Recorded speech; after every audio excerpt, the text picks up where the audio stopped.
Okay, welcome everyone to this webinar with Belfast City Council. In this webinar, we're looking at planning for community recovery amid the COVID-19 pandemic. So this is a chance for the community across Belfast to speak to our elected members about what has and is being done to assist in the road to recovery. We'll be looking at several themes today, taking some video questions from our attendees, some live polls, and also some live questions through our Q&A function on this webinar. And we'll be getting to those later on. So if you can submit questions around the topics that we're covering throughout the event, there's four main areas, and we'll address two first, take a few questions, and then have two again. And we'll try to pick up on those as the event progresses. So today we're joined by representatives of the parties of Belfast City Council, along with Nigel Grimshaw. Nigel is Strategic Director of City and Neighbourhood for Belfast City Council. Councillor Matt Garrett from Sinn Féin was due to join us, but is unable to make it this afternoon. So our elected members today include Alderman Brian Kingston from the DUP, Councillor John Kyle from the PUP, Councillor Kate Nicholl, Alliance, Councillor Seamus Defoiche, the SDLP, and Councillor Mal O'Hara from the Green Party. So first of all, I could just ask each of you just to give us a brief word on the issue that you would see as most pressing for the city's recovery and supporting the communities here. And if you can keep it quite tight, just about no more than 1 minute, that would be great. And if we could just start with Alderman Kingston, please. Okay, well, hello everyone, and thank you for attending. I'm the Deputy Leader of the DUP group on Council, and I think we will all want to say at the outset, just to acknowledge the massive positive response that there was from the voluntary and community sector during the recent crisis. The voluntary and community sector was first out of the blocks in responding to the needs of vulnerable people, but I hope you will find that the Council wasn't far behind and that the Council did seek to work in partnership with the community groups across the city in providing for those needs. So that very much is our approach that we want to adopt going forward. We're always keen on working with our community planning partners and groups at all levels across the city to how we can deliver best for the needs of the city and for our residents. We would just also acknowledge all the serious challenges and difficulties this time has presented. And so we do want to see how we can together look at the opportunities arising from this time and how we can work with the available resources to build back better in the interest of the wider community and the city. Thank you. Okay. Councillor Kyle? Yes, good afternoon everyone, and thank you for joining us. I suppose while every community in Belfast has been scarred by the economic and social impact and health impact of COVID, some have suffered more than others, perhaps disproportionately. And in particular, I think our young people, children, young people, have paid a heavy price for it. While they may not have suffered physically to the degree that others have, they've paid a price in terms of their education, their social development, their employment opportunities, and their emotional and mental health. So they have suffered an impact, and I think that we need to recognize that. And I think in terms of our recovery, we need to focus on that, how we can help them to recover from what they've been through. We want to support primary schools, in particular, helping those children most at risk. We want to support young people who are approaching those crucial phases where they begin to take an interest in future career and in employment. We recognise for young men in particular who are becoming disengaged in their mid-teens from the education process, we need to support them. And we realise as well that in terms of employment and training, that the community organisations play a vital role in that. Many young people don't really connect with the statutory services and jobs and benefit offices, but they do connect with community-based employability services, and we want to work with the communities, with those organisations that help those young people overcome this problem and get on into employment and into some sort of future career. Okay, thank you, Councillor Kyle. Councillor Nicholl? Thanks, John, and hi everyone, you're all very welcome. I suppose for me, one of the key priorities for us is how we strengthen engagement. During the crisis, it's been so heartening to see the strength of partnership between communities and council, and there's an obvious need for ongoing engagement where what we are doing is with, not doing to. So co-design and co-production is essential. We also need to look at more innovative approaches and ways for engagement and what opportunities there are to digitally engage with citizens and the sector. And we'll be looking at that through the new Community Voluntary Social Enterprise Sector Panel. I'm delighted to be one of the elected reps on that panel, and there's so much opportunity to further develop our engagement, as well as the citywide network. And now is probably just a good time to say to any of the attendees, if you haven't signed up to the citywide network, please do. The link is on the Belfast City Council website. Okay, thanks very much. Councillor Defoja. Thanks, John. Well, I suppose, as it's kind of already been stated, there's an intent to now try and build back better. And I think a general acceptance that the way things were working, well, it didn't work. So we have a number of challenges. I think particularly when you look at restoring and protecting Belfast's economy, in particular our very vibrant and cultural scene. You know, we have a huge amount to offer, and had a huge amount to offer before the coronavirus pandemic. But now we have an opportunity to make sure that we underpin all of that. I think particularly in terms of the work that the council can do to open up the city and offer a different cultural perspective, one that allows people to really take ownership of what we have to offer, to open up our streets to people and not cars. I think as a part of that, we've already seen some movement on that, and to use all of that as an opportunity to try and sustain a considerable number of jobs within the city and give people, as I said, that really diverse cultural offering that Belfast has. I've heard Belfast referred to as Berlin on the lagoon, and I think with that kind of sense of opportunity about us, we protect all of that. Okay, thank you. Councillor Hart.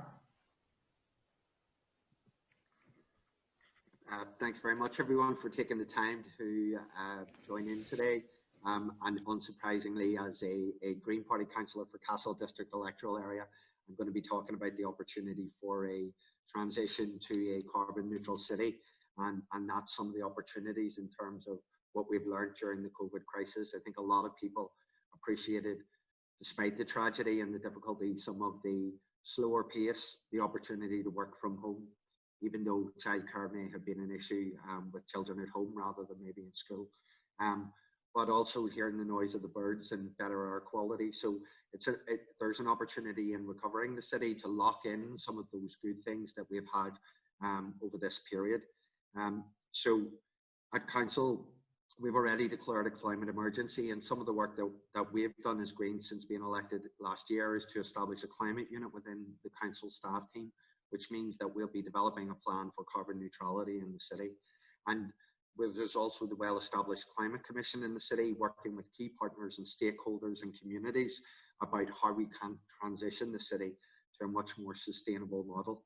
And obviously communities need to be at the heart of that, and some of the other reps have already talked about the importance of co-design and co-production in ensuring that we get that right. And you know, this is potentially transformative for our city. If we're talking about addressing educational underachievement, about creating long, sustainable jobs that are well paid, that are unionised, that allow us to transform the city, particularly with a deep retrofit, that these are real opportunities that we need to grasp. And I hope to see that that's how we drive this forward. Okay, thank you for those responses. Thanks very much. So before we get into our themes, so we've got 4 main themes to cover today. And once we touch on those, again, I can reiterate as well, once we sort of touch on the themes, those are the sort of areas we're going to try and touch on for live questions at some stage as well, once we address these. So if you can try and keep your questions around the areas that we're addressing, theme one will take in food and welfare, for example. We can see the questions that come through, and then if you feel there's something that should be asked, you can send us through a live question as well.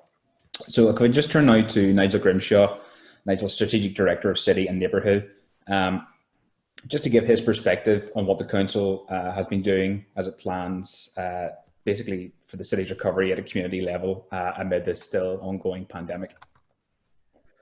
Okay, thank you, John, and thanks very much, everybody, for joining us this afternoon. The first thing, look, I want to say, from a council official's point of view, is to echo what our councillors have already said, and I mean this genuinely, and it's thanks to the community who have worked with us, who've absolutely been on the front foot throughout the initial stages, the emergency stages, really, of dealing with the COVID-19 virus.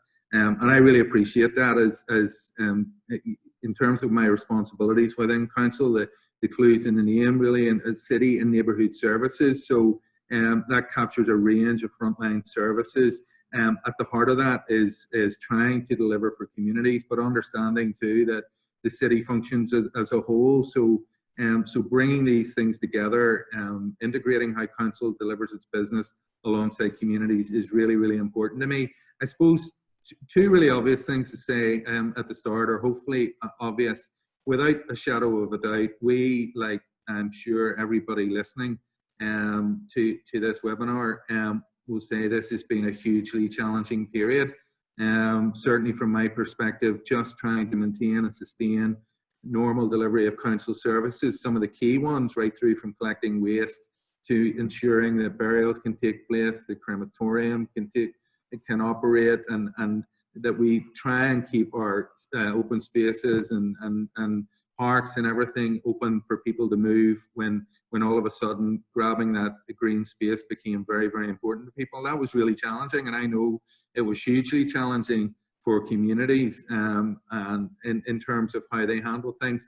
But the other side of it for me is that there's a huge opportunity from this. So obviously my eyes, along with colleagues in council, from an official's point of view, are absolutely, we're still dealing with a pandemic, we're still dealing with the realities of what was an emergency, and we're not entirely out of this, clearly, but equally too, our thoughts are absolutely turned to recovery, and recovery is a very, very broad subject. At the heart of it is community, but there are so many different aspects, and it's going to be really important for us in trying to deliver for communities to try and keep bringing these together and make sense of them, not least so to help us engage better with communities and work alongside communities for the way forward. So recovery and specifically community recovery, really, really important to me. But what this crisis has shown is that there is huge opportunity to learn from what has happened, to build actually on what has happened. Absolutely, I echo the comments that the communities, as I've said, were on the front foot in this.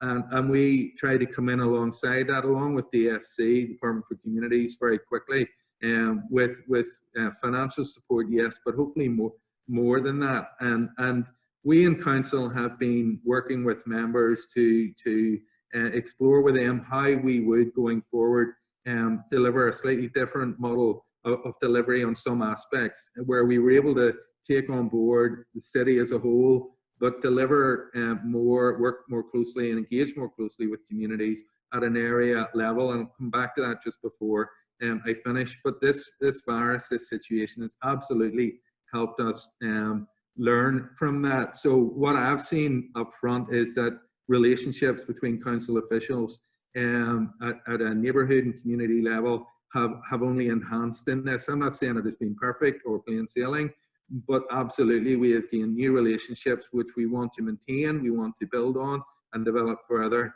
We have definitely gained more by way of information of what's going on in communities, and importantly, what are the priorities in communities at this given time, and looking certainly to the short to medium term ahead. So that has been really good, and I mentioned the fact we came alongside to give financial support out. We're obviously mandated by our councillors to do that. And even there, that has been hugely important for us. Again, it hasn't been perfect, but what we have found developing is it gave us the opportunity to kind of cut through some stuff, be more agile. And we were able to push money out in terms of at a more area level through networks of community groups coming together, whilst also then, again, mandated by councillors, addressing more thematic areas which are cross-cutting, thematic groups, thematic issues that are cross-cutting across the city. There's loads of learning for us in that, because I'm sure many who are on this webinar are subject to some of our grants and so forth, and they can be really complicated. And we want to continue to learn and try and ensure that going forward we are more responsive and agile in terms of getting that sort of support out there. You want to flick on to the next slide really quickly, and I'm sure many who are listening will be familiar. There's no language in here that will be an absolute surprise, but clearly, I've already mentioned, recovery in its widest sense is very, very complex, and it will be for all of us, because you know the reality of this situation affects individuals, it affects families, neighbourhoods, it affects cities, it has affected this region, and understanding all of that and the complexity of all that's really important. But I suppose we have a plan for Belfast. It's called the Belfast Agenda, and the aspirations for the city in that are not just councils, but they have been signed up to by a range of agencies and partners. And they're big aspirations which take us out as far as 2035. And I suppose in some senses, our thinking at this point is those aspirations, they are big, and they will not necessarily have changed a whole lot. But what absolutely has changed, certainly for the foreseeable future over the next few years, is how we get there. Because of the situation we face, recovery needs to be different. So that Belfast plan, the Belfast Agenda, is still really important to me. And those aspirations and hopes of the future. And I suppose what we're looking at now in the context of recovery is that whatever we do, we need to make sure that it delivers on outcomes, things that really matter, where we can say we've made a difference. So things like addressing inequalities, empowering communities genuinely, building capacity, improving quality of life, well-being. Familiar enough terms, I'm sure, but we want to make sure that we take the learning, we take all of that we can bring out of this situation, rolling forward into recovery, and we begin to try and with a renewed focus on doing the right things to deliver on these type of outcomes. And what we hope to do is ultimately, as I've said, continue to glean that information from communities in terms of what are the priorities for them in terms of recovery, and try and understand it in this wider context. I'll flick on this final slide for folks again, just by way of context. So I've mentioned the fact that, you know, we want to work in an outcomes-based way. We want to aim for recovering this city and building better and achieving those big aspirations stretching out as far as 2035. We need a way to do it, because the way to do it, or how we do it, is changing.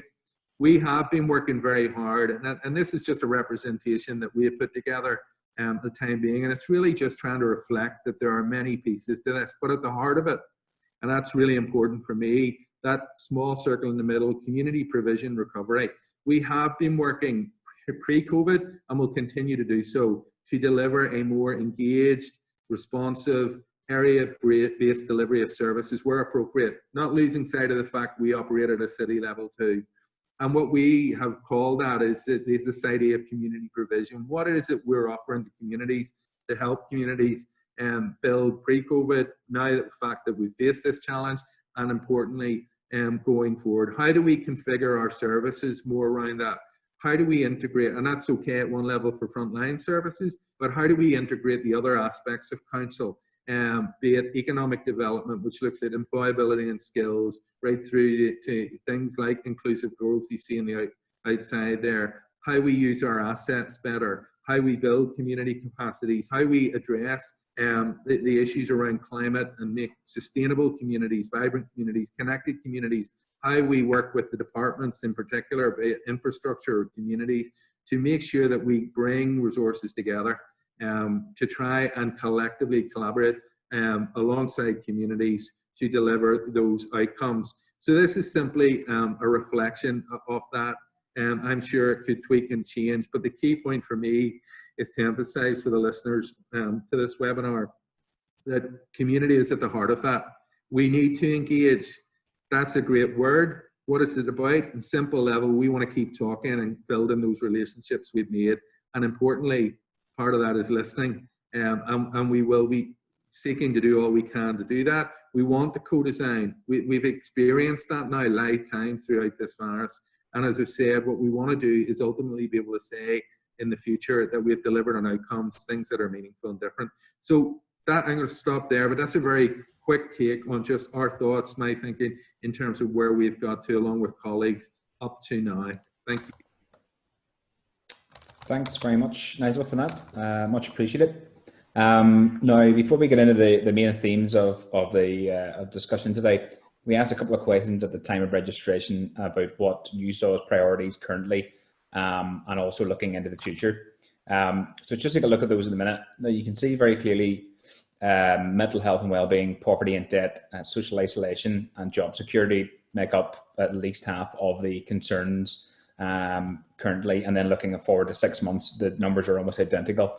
So you can see mental health and general concerns, poverty and debt are probably the two main sections there that really are most important to people here. There are obviously other areas as well, which are obviously prioritized as well, but on the whole, it's a very general sense. And we've talked about mental health being such a forward issue in this crisis at the moment as well. Then looking ahead, areas that you may need support on in the coming months, well-being of staff, volunteers. One issue maybe that some of the hospitality sector may have to deal with in the coming days and weeks is people being, afraid to use services, unsure whether they'll be able to go back or feel comfortable to go back. And then obviously social distancing as well. We're all trying our best to deal with it, and some are taking it more seriously than others. So it may be a growing concern for some people as we sort of get back to society and get back to some form of normality in coming days and weeks. So we're just doing a couple of live polls now. So this will look at two things. First of all, which sector people are in this webinar with us today. And we're also looking at which of the following actions has had the most impact in sustaining your organisation during this crisis. So if you can give us an answer on those, and we'll get a quick response, and just give us an idea, I suppose, where we're at today and who is here essentially as well.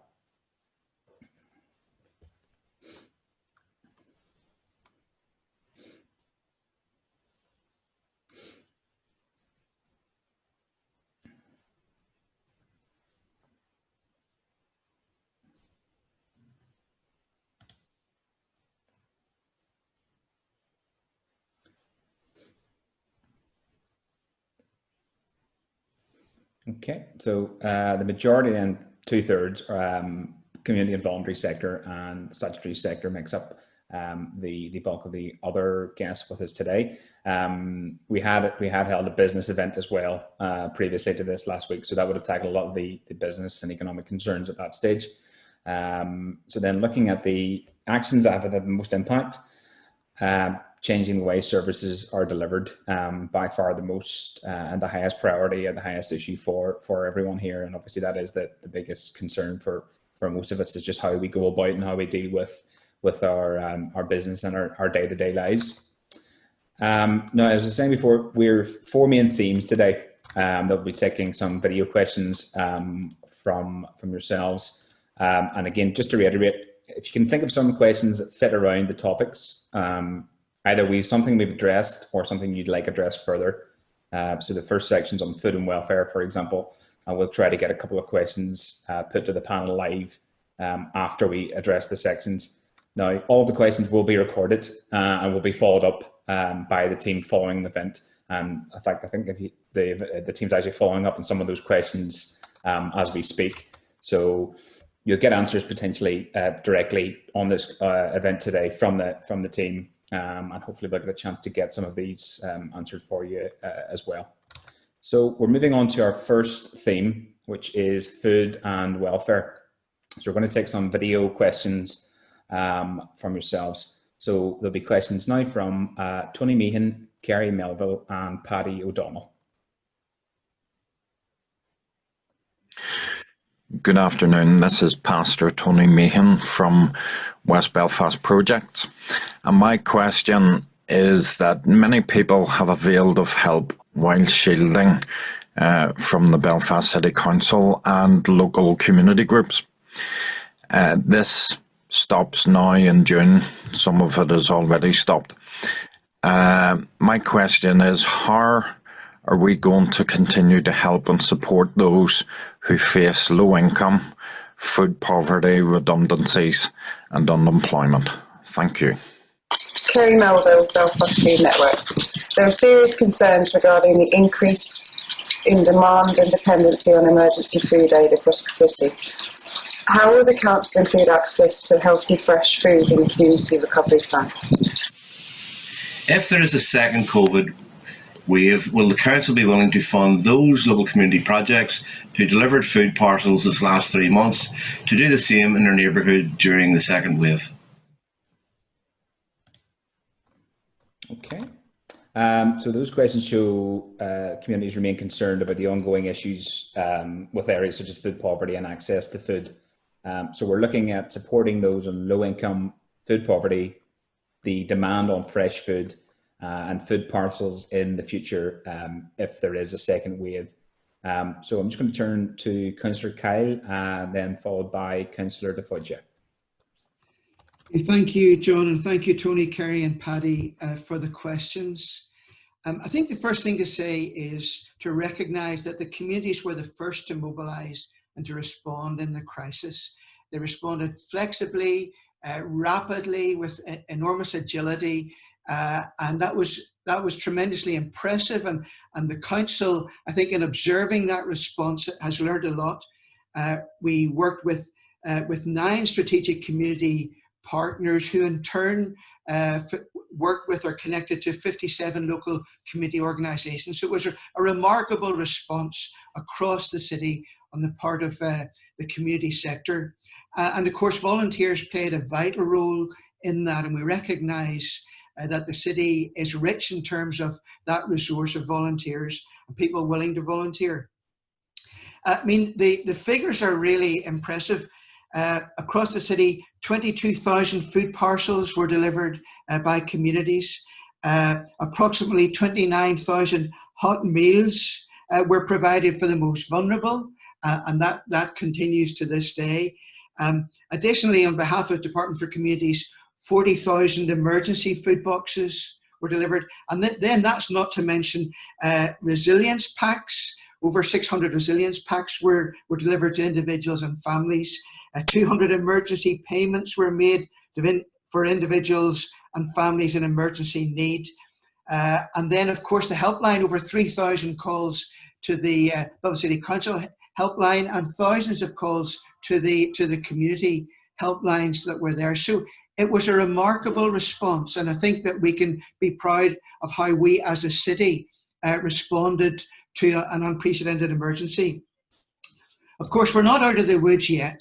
As those questions point out, there still is poverty, there still is food insecurity, there still is a whole plethora of issues that people are struggling and wrestling with. So as a council, I mean, we are very much aware of that. We also recognise that the community sector are essential partners in addressing those needs, in trying to address some of the underlying problems, the underlying poverty that gives rise to hunger and that results in people having to choose between heating or eating.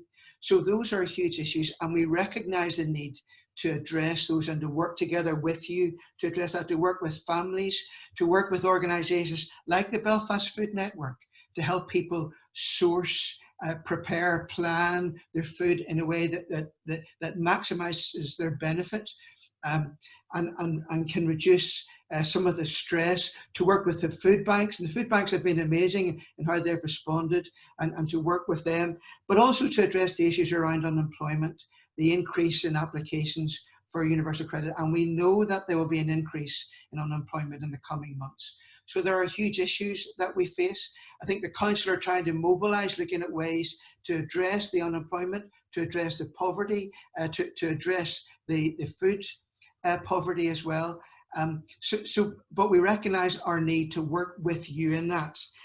And we realise that we've built up some excellent working partnerships, and we want to build on that and work with you to try and make some sort of response. And I think Seamus will maybe take over and say a bit more about how we're hoping to do that. Yeah, thanks, John. And I suppose it would be kind of remiss of me not to mention two of my own kind of local groups who have been very proactive in supporting the community with some of the food parcel work, and that's particularly Breda GAA, Rosario Football Club and the Ormer Road Boxing Club, who ran the Ormer Road Food Bank, and also to the Rosetta Area Support Group and Kieran and Noreen Lynch, who set that up, and have been working very closely with the council and with the Forward South Partnership. The Department for Communities scheme has been extended until the 31st of July for the provision of food boxes, but that will only be for people who are still in receipt of shielding letters. I know that the most recent round of shielding letters went out earlier on this week. For now, that will be provided or sorted, as it were, by the Red Cross. And we are working with the Department for Communities to try and look at kind of more sustainable forms of support going forward, particularly, I suppose, in the context of the possibility of a second wave. I think that leads into, I suppose, some of the conversations as well that we've been having as councillors and as a corporate organisation with groups like the Conservation Volunteers and the work that they've been doing as well throughout all of this period of time, supporting people to kind of buy into the Grow Your Own movement and looking at how we use urban space for things like sustainable food production, something which people have always liked the idea of, but perhaps maybe never found themselves at home enough to try and get involved in. So I think it's really important that we take that interest now and really grasp it properly. And I suppose finally, I know there is work as well ongoing with FairShare, which is an organisation that distributes surplus food supplies to food banks and community and voluntary organisations. So there is work there to try and, I suppose, develop a more joined up model, because for many organisations that may have never been involved in the distribution of food parcels or anything else like that before, or any of the sort of levels of support, all of this was very new to them. And I think people have gained a lot of skills that perhaps they may never have expected to have gained over the last couple of months, or been involved in the kind of community response that they may not have ever expected to be involved in before. So it's really important that we use this opportunity to put some of those responses on a much surer footing. Okay, much appreciated. Thanks very much for your contributions. So just a reminder, we are getting questions in, some good questions in through the Q&A section on Zoom at the moment. So what that's able to do is our background team are getting back to people directly with specific questions, and we'll try to get around to some of those on the webinar soon as well. So the next theme, we have 5 questions, support for the sector.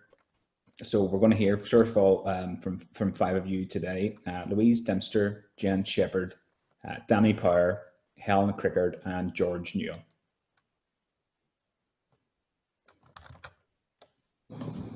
What priority will the Council give to the arts for both participation and the engagement of audiences for the recovery of the city and its communities? What support will be given to enable our thriving arts sector to rebuild and recover?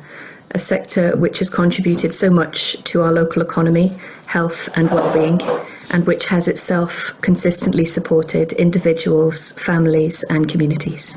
Danny Power, the Frank Gillen Centre in West Belfast. How will the panel support the community sector who are at the forefront of COVID-19 responses in localities across this city to recover and rebuild, and how will this help to build strong and sustainable communities? Well, considering that the small community groups and organisations were swift to respond to local needs and critical in implementing the DFC and the Belfast City Council support packages, can we have assurance that these community groups and organisations are supported in core funding, providing stability to enable them to continue and develop community work and that this is based on need and not a dividing of resources based on who is at the top table. My question to the panel is, why is there such a massive disparity in financial support to areas across Belfast, like the Lower Ravenhill Woodstock area, which receives barely nothing from Belfast City Council, when other areas are overly subscribed? Is this because Belfast City Council see the residents of the Lower Ravenhill Woodstock less citizens than the rest of Belfast? Okay, so those questions are emphasising previous points raised by the panel. I suppose the communities were some of the first to respond to the need and have put in a lot of work, phenomenal amount of efforts in the last few months. So generally speaking, we're looking at support for the arts sector, supporting the community sector, funding and financial support, and then for specific areas of Belfast. So if I could just turn to Alderman Kingston, please. Okay. Well, thank you to Louise, Jen, Danny, Helen and George for those comments and questions. Like many other councillors, I also have an involvement in the voluntary and community sector. So many of us wear different hats, but that's, I think, an advantage. And many of us were involved in the front line and in supporting groups who were responding, and we've already acknowledged that tremendous response. In terms of that community response, there was almost £1 million was forthcoming from Belfast City Council and from the Department for Communities to support the community sector response, and that came almost equally, half and half, from the Council and from the Department of Communities. Those of you who were involved might remember the different stages in that. There was £120,000 came out from the Council as quickly as we could get that out, and then there was a larger amount again from the Department and the Council of £635,000 again for local community-based response, and then a further £210,000 for thematic funding to support communities of interest across the city. So again, you'll see through that constantly that there's a partnership approach there, and we appreciate in particular the lead organisations who organised the dissemination of that funding and the monitoring of it. And it was critical. All of us have never had a time like this in our lives when life has been affected across society and across the world in this manner. But it was affected most radically for those who received the shielding letters. Over 80,000 people in Northern Ireland told to stay at home, and those obviously became the priority for many of those local community groups, and for at a statutory level as well, people who were told they couldn't go out. And then when they tried to get online shopping slots, many of them found that those slots were booked up. So we recognise all of those who delivered food parcels, who helped people with shopping, who helped with prescription collections, who helped with, in some cases, gas and electricity cards. And we've more waves of this to go through. We recognise that as furlough conditions start to change, the economic impact may be yet to be fully realised, and there will be need for more support. So we will continue to monitor that. We recognise that all of that funding that I've referenced, that was going straight out to the beneficiaries, and again we acknowledge how that was done. There was also the need to support those community organisations to enable them, because as well as a large amount of voluntary effort that was going in, there are real costs which organisations have incurred and which individual volunteers have incurred, and we do want to be mindful of that. Everyone made a superhuman effort in the face of this crisis, of this emergency. But many groups, I've heard it myself, groups saying they feel like they cannot continue in that manner. So we do have to look at how we sustain the sector. You'll be aware the council does support capacity building. We recently allocated funding for capacity building grants, but we are looking at this at the needs of the sector as well, because there are real costs that organisations are incurring as they are playing their part in the collaborative efforts. So there are other issues arising from this. Obviously, there's concentrations of need in areas of deprivation. Another issue which has come to the fore is areas of weak community infrastructure, where in some areas it was relatively easier to find a group that would respond to need. In other areas where there weren't local groups, we had to look further to find groups who could deliver to vulnerable people in those areas. And I think there is a raised awareness of vulnerable people generally in society. That's something we want to perpetuate. And we also, as a council, we want to support the development of those new groups which have emerged at this time or which have been reinvigorated by their response. So we want to also capture some of these opportunities. Okay. Councillor Nicholl. Thank you.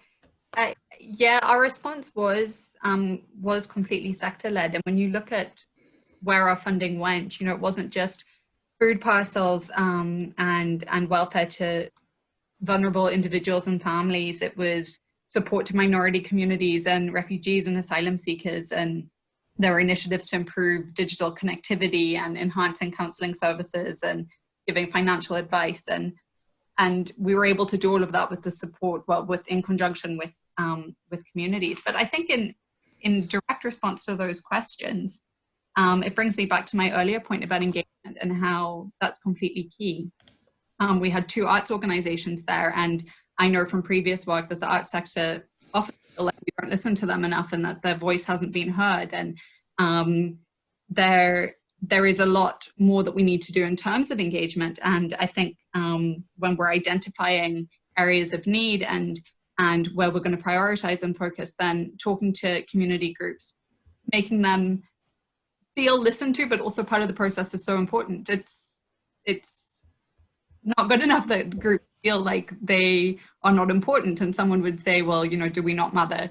Other groups seem to matter more, and as a council we can't allow anyone to feel like that, and we need to really strengthen our engagement. There's so much work that's happening already, and there's so much amazing work that is happening, but we just need to make sure that the sector do feel like they're completely supported. And I mentioned the voluntary community social enterprise sector panel, which, you know, is really looking at community planning and putting communities at the very heart of everything. It's so important. And you do have my commitment, and I know other panelists as well, to make sure that all those voices are heard.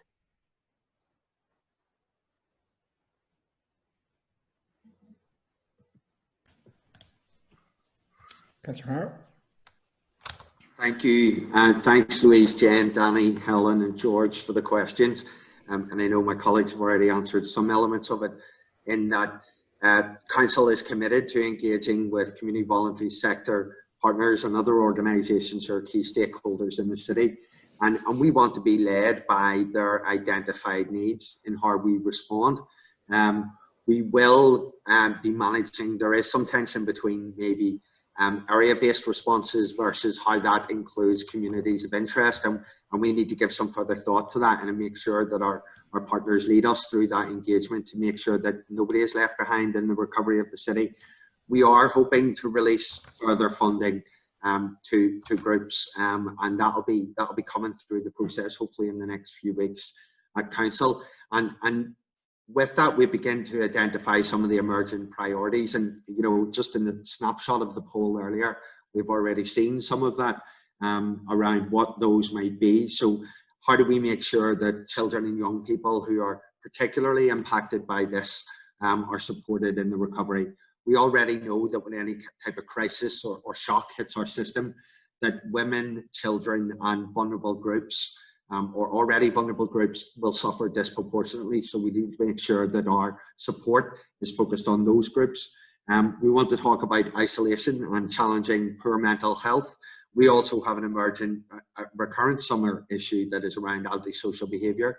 So how do we ensure that our resources are complementary to other themes of work so that we can begin to address that? We've already talked about the issue of food poverty, you know, today in the earlier responses, but the wider issue of poverty and the emerging issue around the digital divide that has been touched on earlier in communities not having access to the internet or not having access to the digital kit required to allow people to school or to access employment or training. Organisations have been telling us that they have challenges, some particular challenges, and they're around maybe organisational health and governance and how we can support their capacity to meet those, how they can manage the health and well-being of their staff and volunteers and make sure that they can continue to deliver those frontline services in a safe and managed way, how they can adapt their premises and access PPE to allow their continuing delivery of services, and then some specialist support for organisations around health and safety and HR, particularly around furlough, employment, etc. So there'll be some of the challenges, but the commitment is, and it's a consensus across council, that we will be led by communities in how we respond to this crisis. Okay, much appreciated. Thanks for your responses and contributions there. So what we're going to do is we're just going to take a couple of questions that have come in as we've been on to during the call and during the webinar. So I'm going to throw a couple of questions out. If we can keep it very, very tight, just time permitting, just in regards to the answers. And if someone wants to pick up on a particular question, then if you just fire away. So we have a question here just in from Danny Power. Speaking about the shielding letters, were responded by GPs to medically diagnose vulnerability that people are obviously receiving and have been receiving amid this crisis. So just checking, do the parties recognise the new levels and nature of vulnerability across the city on the back of how many letters people here have received on the back of the coronavirus pandemic? Would anyone like to take that one?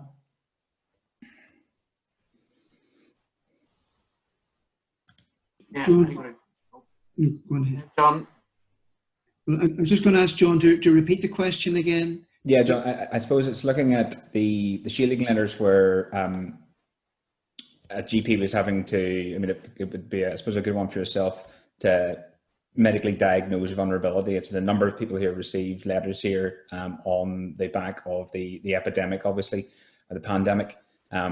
Does this recognise or does this highlight new levels and the nature of what vulnerability means for people across the city? Well, yes. I mean, the world has changed over the past 4 months. And for people who have certain conditions, they will remain vulnerable, even though the amount of infection and contagion has decreased. So looking at the future, they will need, again, just to be careful in terms of social distancing and avoiding people who are infected or who are unwell. And there's a responsibility on all of us that if we are feeling unwell, that we don't go and visit or spend time with people who are vulnerable. But I think we are very aware of that. You know, looking to the future, there is a group of people within our society that we need to take care of, who will remain vulnerable. But we do also need to try and give them confidence to once again engage with society in a safe and measured way. I think people have been very frightened by it. And I think they need to recognise that actually there are things that they can do and can do safely, that it's impossible to eliminate all risk. And even to give an example, in terms of our public transport, I do think we need to be looking seriously at people wearing face coverings in public transport, because that stops you infecting other people. Yeah. So if you go into public transport and everybody's wearing face covering, that means that cuts down enormously the level of risk for you to catch something. Yeah, yeah. So yes, there is an issue, we're aware of it, and we'll have to work our way through it. Okay, I'm going to move on just to the second question. Just got another quick question in here before we move on to the next topic. So it's from Dwayne Farrell. I suppose just summarising it, what can council do to ensure access to services in terms of mental health and well-being? This has been, as you can see from the poll earlier on today, you know, mental health has been almost as much of a talking point as the actual frontline health element and aspect of COVID-19. So what generally can be done by the council to improve the access to these services?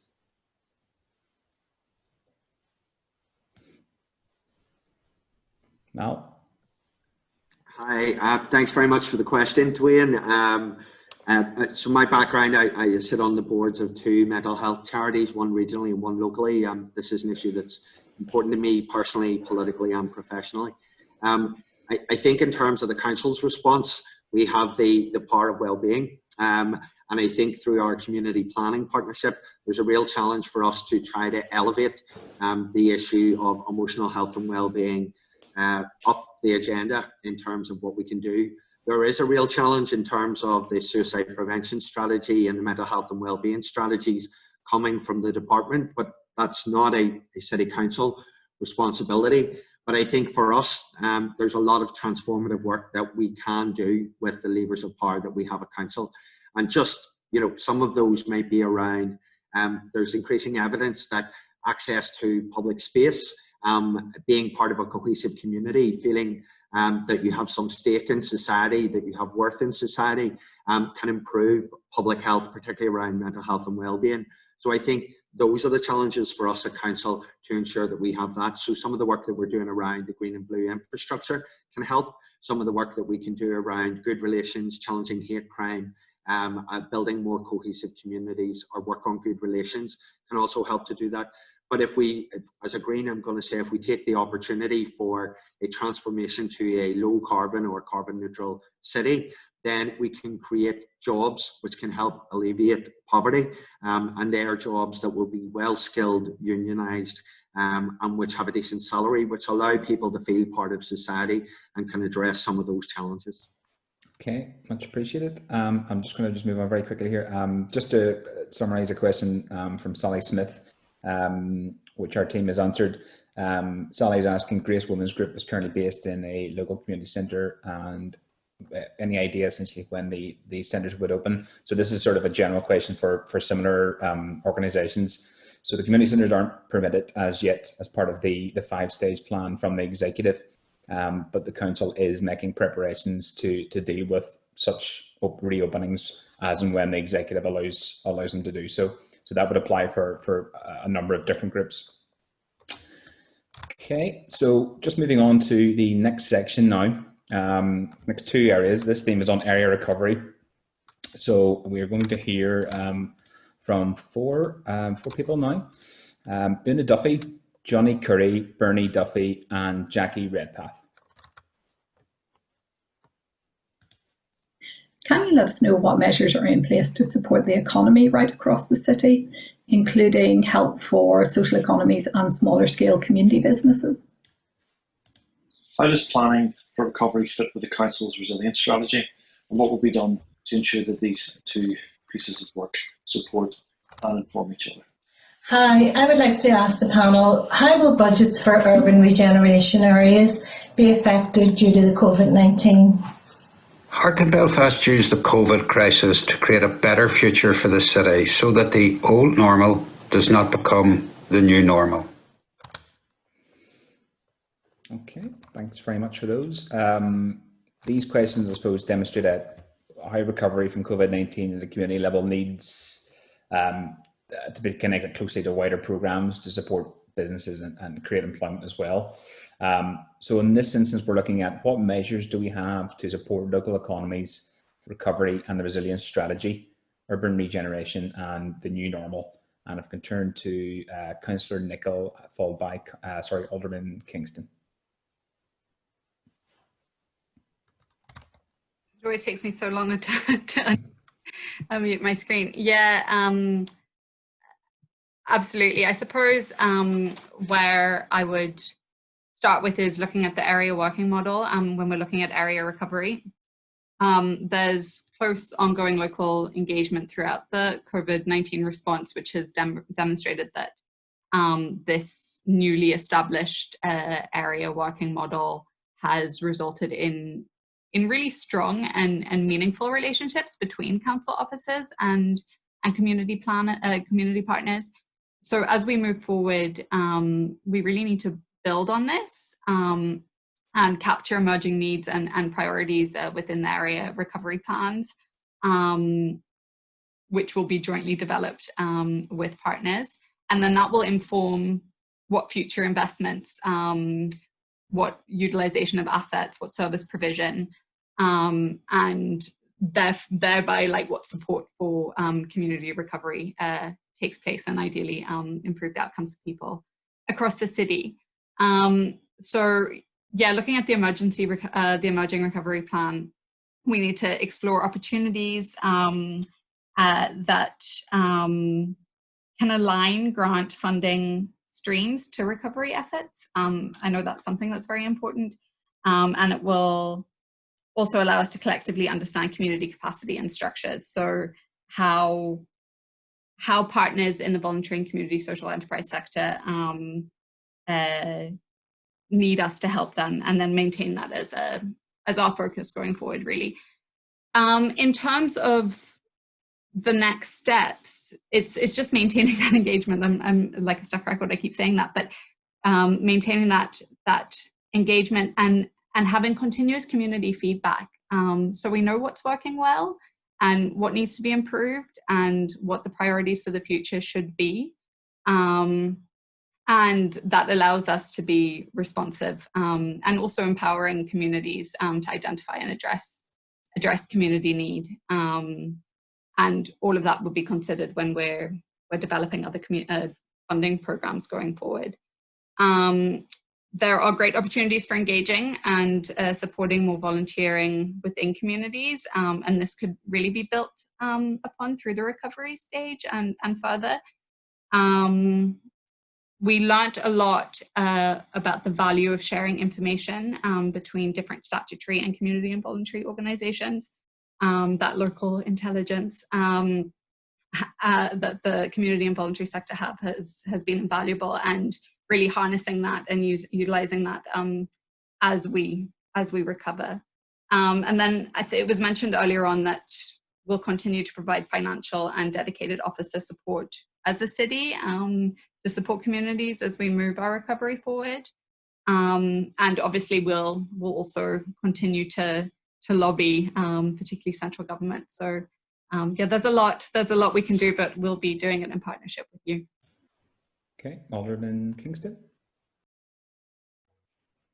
Okay, well, I would hope that people who have observed the council over the last 10, 15 years will have seen a change in how the council operates, that there has been a growth in area working, and that's reflected in how, as councillors, we have area working groups for each part of the city, where we meet across all the parties with the other elected representatives for our DEA and neighbouring DEAs, and try to take that strategic look at overall needs, and that has flowed through that resources are looked at in that manner. And in recent years we had the Local Investment Fund and the Belfast Investment Fund, where we sought to get down to local neighbourhood level what were strategic projects which would make a difference in local communities. We could make investments which would build on voluntary and community activity, where the right difference, a mug-up pitch or supporting some sort of community facility would be backed up by a large amount of voluntary input from the community. So in terms of COVID-19, I think for all of us, I think we all have probably never spent so much time within our own local neighbourhood where we live, especially those of us who've been working from home. And I think all of us have gained a new appreciation of our local community. And we see now communities reassessing, the same way that we're all reassessing probably our lives and what we want to prioritise. Also community level that is happening. There's opportunities to look at the environment, can we make streets quieter? Can we provide more space? And hopefully we're more aware of our neighbours as well. So the council is making that commitment that we want this recovery to be area based, and we will work as far as we can, and we will work where there is the greatest willingness that we can make most headway therefore. If there are local area plans that we can tie into, both short-term, medium-term, long-term, we do want to see those area recovery plans. So we're throwing that out there to the community voluntary sector to work with us and to bring forward their plans, and we will look closely at those. There's also obviously the greater awareness, as I said earlier, of people who are at risk, people who are vulnerable in local communities, and how we support those. I agree with what Mal said earlier about all the mental health issues. There's greater awareness of it's okay. That's something. The primary responsibility lies at Stormont for health services, but as council, we in all these things we want to play our part and ensure that support is being brought. And we need all groups to use their reach. All of these things, you can't just rely on statutory bodies or larger bodies. You need groups with local knowledge, and that's what really came out in the COVID-19 response. It was the groups with local community knowledge who knew who the vulnerable people were and could bring support to them. So we want to capture that. So it already has been a theme of ours, and it's one that will guide us in the way forward. So please bring forward the plans, and you'll find us to be a willing partner. Okay, much appreciated. Okay, so just moving on to our fourth main theme of this afternoon or this evening now. So communities of interest and vulnerable groups. So we are going to take questions from Gareth Wright, Monica Fitzpatrick, and Karen Sweeney. Hi panel, my name's Gareth Wright, and my question to you are how will the council implement better mechanisms of support to elderly residents who are facing loneliness, and would council support groups like mine to implement better services, better strategies for elderly, and also provide better structures for groups like mine to deliver more services and advice to our elderly and vulnerable. Thank you. Hi. I was wondering what the council are doing to ensure that it marks the Pride season in the city. After all, it has proved to be the biggest and most successful family and community festival in summer in Belfast every year. It is also one of the very few times that LGBT people can actually openly be themselves and celebrate that with their partners, their family and their friends. How do you plan to fill that gap this year? Karen Sweeney, the Women's Support Network. Our community-based women's centres will be needed more than ever for the delivery of frontline services, including childcare and training and retraining for women who have been significantly impacted. What support measures are being considered to ensure community-based organisations such as the women's centres will be able to stay open and support building their communities? Okay, thanks very much for your questions. So I suppose they're demonstrating how aware communities are that sections of the population in Belfast have been disproportionately affected by the COVID crisis. So we're looking at how the council is dealing with supporting elderly people, marking this year's Pride, support for community organisations such as women's centres. So if I can just turn to Councillor Defoiche first, please, followed by Councillor O'Hara and Councillor Kyle. Thanks, John, again. I think this kind of crisis has demonstrated much more so than we have seen previously the need to address need on a thematic basis as well as a locality basis. And that's something certainly that we have sought to do in some of the response and the support that has been available to date. I think that's a very clear recognition that the council needs, council and all of our partners need to take on board as we move out of this first wave and into whatever the new normal looks like.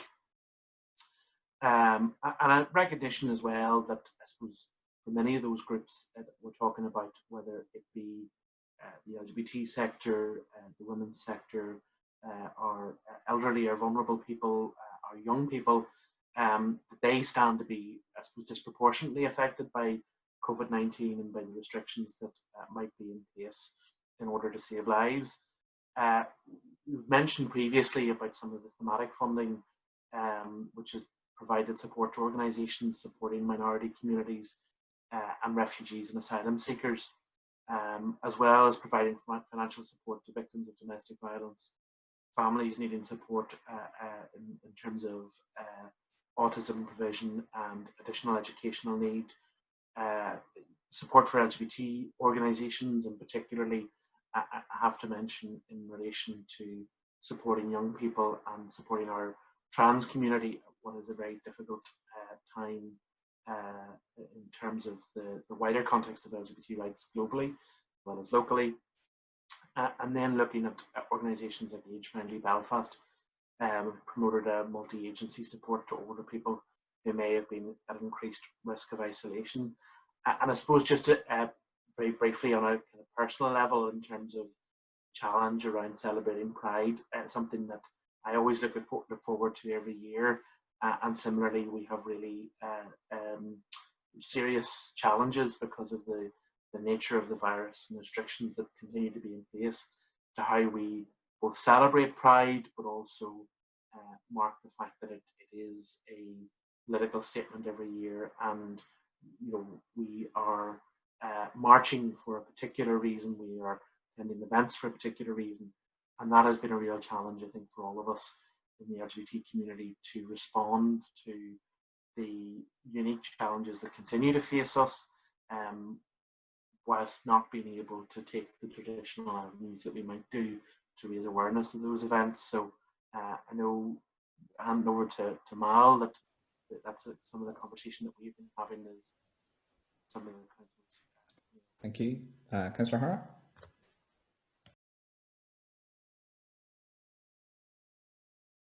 I think you might be on mute there, Councillor.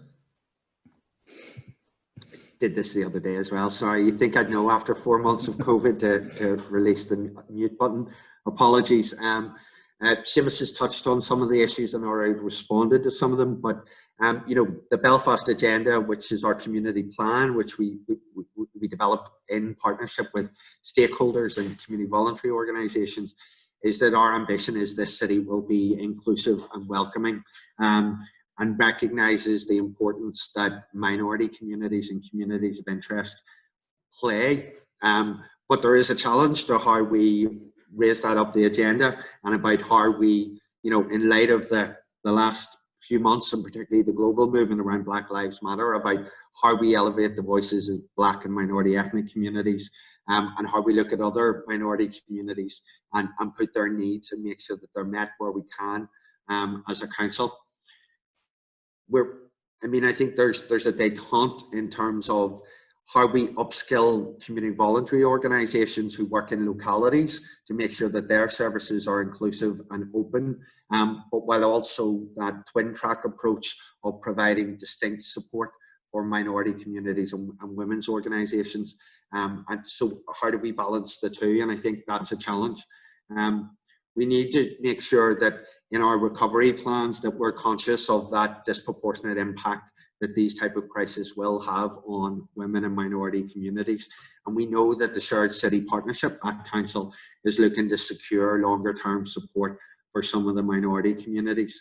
I know Israel and Alexa have asked some of those questions around befriending support and around access to funding. And I think some of the challenges will be, some of them are executive issues, and we need the executive to bring forward, for instance, a sexual orientation strategy that has been promised from 2007 and we still haven't seen. So how do we unlock that money to make sure that those groups can access that? And then what do we do at Belfast City Council to make sure that we meet the needs of those communities? So it's about us making sure that we have a robust engagement and we listen to the voices of those communities, and our recovery plans are reflective of those needs and can actually meet those needs where appropriate. Okay, Councillor Kyle, I'll just be as concise as you can. That would be great.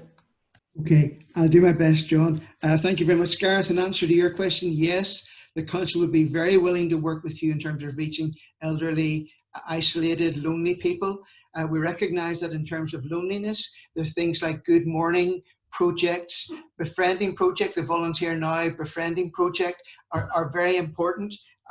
Social prescribing is really important, creating the opportunity for dance classes, walking groups, all those sorts of things make a huge difference to people. And the council has been working with groups that deliver that, and we'll want to continue working with groups.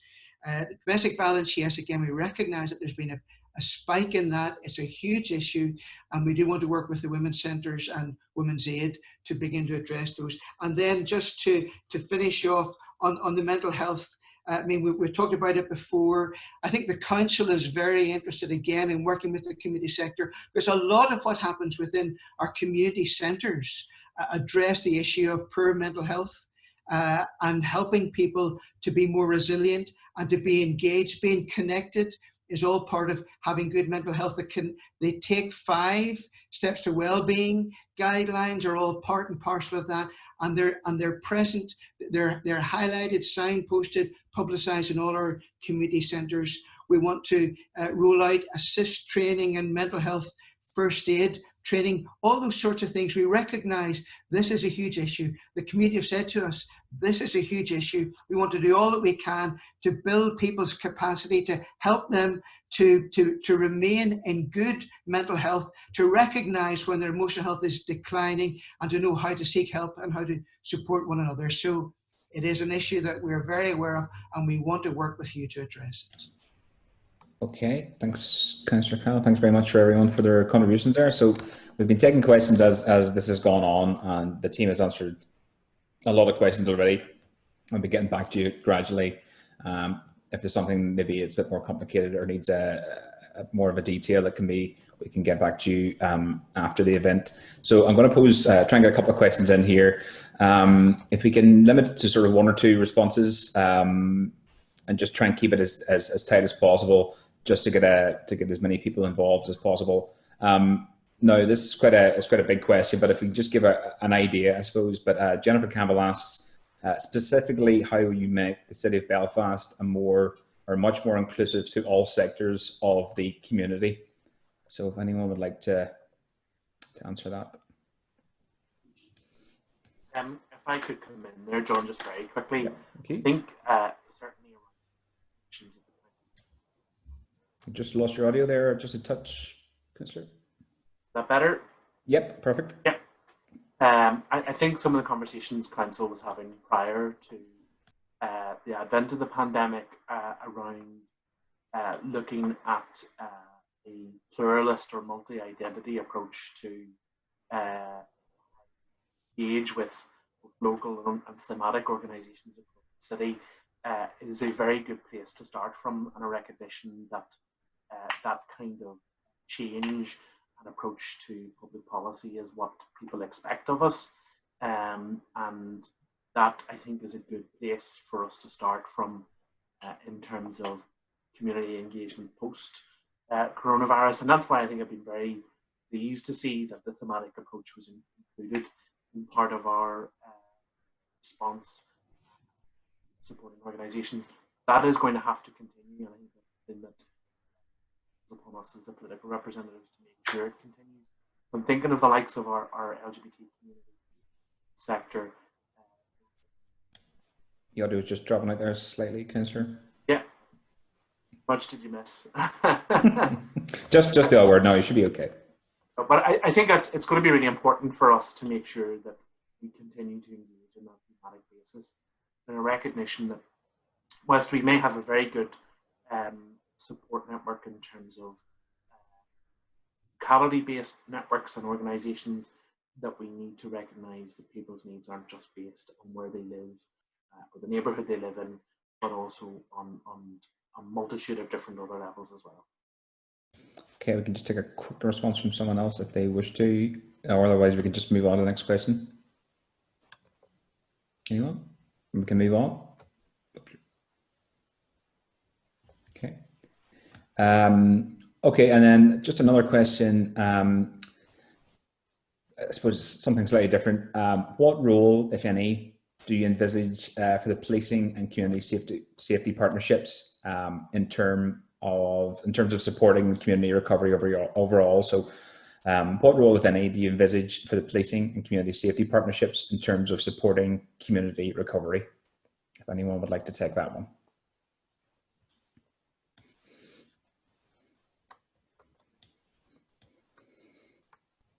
Okay, I will. I think the police and community safety partnerships, well, I mean, I think there are ways in which they could be improved, and we do need to look at working at that, but they are very valuable in terms of addressing issues that communities face.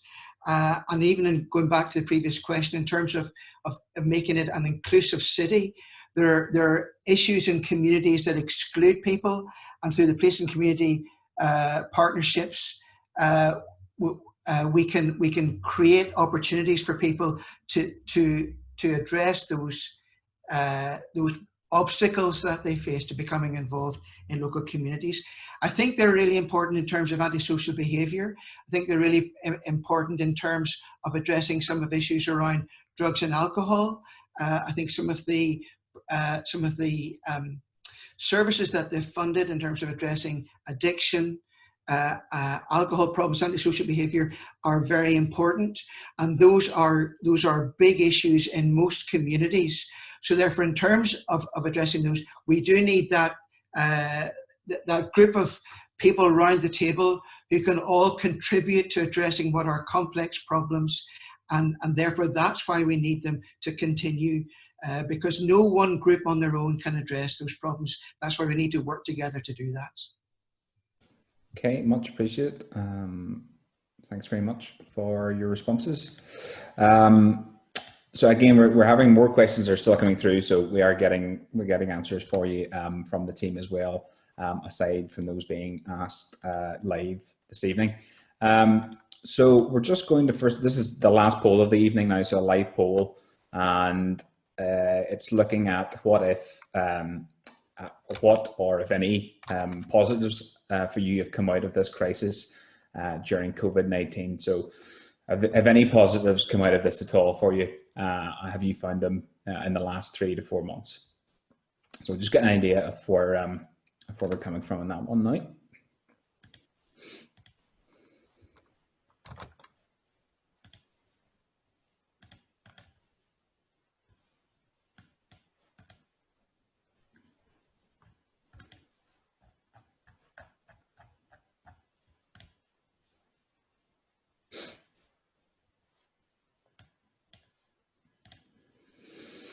Okay, so I mean, I suppose it's probably the sort of answer you would expect based on just how people have, I suppose everyone's experienced the last few months.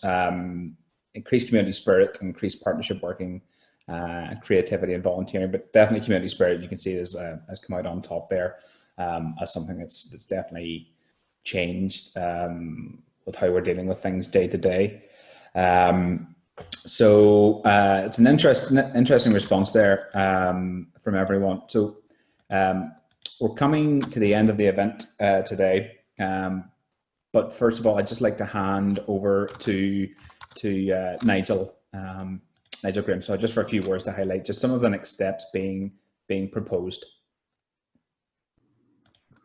Okay, thanks very much, John. I guess a really interesting exchange. I think from my point of view, what you clearly see there, and the last poll really nails it, there's clearly a strong community voice coming through. Obviously, as a council official, we work alongside 60 elected members, and I think what you've got today in terms of our elected members is a strong consensus really that they want to engage with communities, they want to respond to local needs in terms of not just coming out of this crisis, but as a way of working to collaborate, work alongside, identify priorities. And I suppose in terms of going forward, you know, models are great on a page, and we threw up a few slides there in terms of how we think this all begins to come together. But I go back, I suppose, to my a couple of initial comments. You know, we want to continue to build on the relationships that were formed during this period. I think the circumstances of the virus wiped out a lot of barriers, frankly, that are traditionally there and usually there, and we find a way to deliver, not perfectly, fully hold my hands up to that, and still frustrations can exist, but we're very clear from certainly council officials' point of view. We want to take this opportunity to build a model going forward that, as I said, responds to communities, and they get that sense of ownership, involvement, engagement, and a real sense that they're able to help shape things, whilst also recognising, of course, that ultimately all communities come together to form the city of Belfast, and we understand how the city ticks as a whole. So, look, all of the information, the key in this, all of the information that has been gleaned today will be brought together alongside many other forums that take place beyond the technical means of this webinar, and that will help inform us as we engage with our elected councillors to try and shape things during this recovery period. We still are in a difficult period, and we will still absolutely be trying to respond alongside communities to the needs that appear. Thanks very much. And Nigel, just, I mean, you sort of touched on there. If I could just, I'm just following up, I suppose, on one of the questions from Johnny Curry earlier on. Johnny had asked about the planning for recovery and where that fits with the council's resilience strategy. So I'm just wondering how does that, just maybe your take on that? A simple answer is I think it fits very, very well. If you look at the themes coming out of the resilience strategies, one of the key ones is children and young people, and that was mentioned right from the off in today's webinar. So I think the themes of sustainability of communities, you know, right through the whole plethora of issues through the worst, mitigating the worst impact of climate change and all of that. I think the resilience strategy reflects much of what is said, and actually, again, as I said at the start, the key in all that, the trick in all of this, there's clearly a community desire coming up from the bottom. Clearly, we have an elected mandate that is pushing to join this together, and in the middle, we have all of these strategies, be it resilience or the Belfast agenda, and the job, I suppose, for people like me is to try and bring that together in a meaningful way that ultimately produces outcomes that people want.